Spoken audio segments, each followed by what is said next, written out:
ಹಿಂಗೆ ಏನು ward number 29 by election ಸಂಬಂಧಪಟ್ಟಂಗೆ ಏನು ಹೋಟೆಲ್ ಲಿಸ್ಟ್ ನಾವು ಮಾಡಬೇಕಾ ಇದ್ವಿ.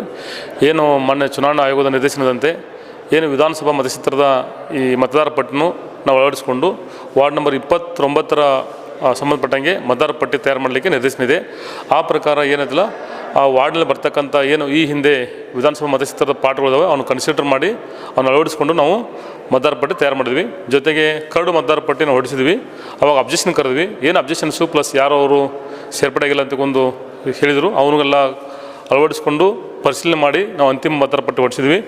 ಆಮೇಲೆ ಏನು ಅವ್ರು ಇಂಟು ಮಾರ್ಕ್ ಹಾಕಿದ್ದಾರೆ ಅಂತಕೊಂಡು ಅವ್ರ ಆರೋಪ ಇದೆ.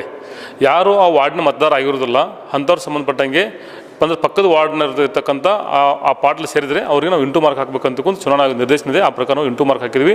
ಅವ್ರಿಗೂ ಸಹಿತ ಗೊತ್ತಿದೆ. ನಾವು ಮಾಡಿದ್ದು 9,800 ಚಿಲ್ಲರೆ ನಾವು ಮತದಾರ ಪಟ್ಟಿನ ತಯಾರು ಮಾಡಿದ್ವಿ. ಅವರು ಏನೋ ಒಂದು ಆ್ಯಪಲ್ಲಿ ಚೀಟಿ ಹಂಚ್ಬೇಕಾದ್ರೆ ಸುಮಾರು ಏನು ಬೇರೆ ಬೇರೆ ಪಾರ್ಟ್ನಾಗ ಇದಾರಲ್ಲ ಅವ್ರಿಗೂ ಸರ್ ಚೀಟಿ ಹಂಚಿದ್ದಾರೆ. ಹೀಗಾಗಿ ನಾವು ಅದು ಇಂಟು ಮಾರ್ಕ್ ಹಾಕಿದ್ವಿ. ಅವ್ರಿಗೆ ಕರಡು ಅಂತಿಮ ಮತದಾರ ಪಟ್ಟಿನೂ ಸಹಿತ ಅವ್ರು ಕೊಟ್ಟಿದ್ವಿ. ನಾವು ಸಂಬಂಧಪಟ್ಟ ಅಭ್ಯರ್ಥಿಗಳು ಮತ್ತು ಪಾರ್ಟಿಗಳು ಕೊಟ್ಟಿದ್ವಿ. ಯಾರು ಬಂದು ಪಡೆದುಕೊಂಡಿದ್ದಾರೆ ಕೊಟ್ಟಿದ್ವಿ. ಬಟ್ ಅವರಿಗೂ ಆಮೇಲೆ ಮನವರಿಕೆ ಆಗಿದೆ. ಬಟ್ ನಮ್ಮಿಂದ ಯಾವುದೋ ಹತ್ರ ಕರ್ತವ್ಯ ಲೋಪ ಆಗಿಲ್ಲ.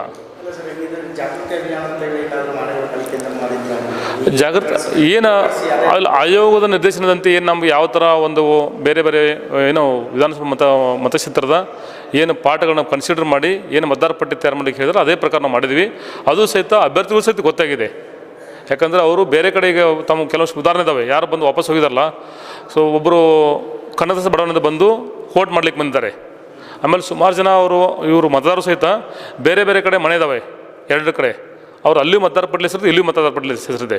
ಹಿಂಗಾಗಿ ನಾವು ಅದನ್ನ ಇಂಟು ಮಾರ್ಕ್ ಹಾಕಿದ್ವಿ.